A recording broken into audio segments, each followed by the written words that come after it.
Владимир Ромашевский.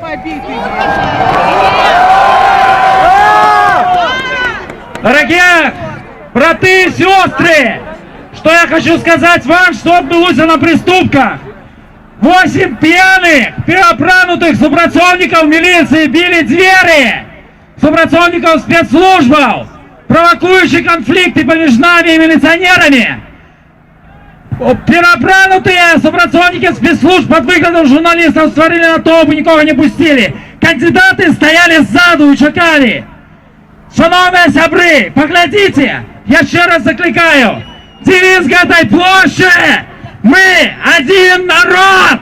Мы один народ! Мы один народ! Мы один народ! Мы один народ! Мы один народ! Мы один народ! Мы один народ! Милиция! И простые громадяне! Мы громадяне Республики Беларусь! Это країна наша! Это режим зараз спровокував бойку!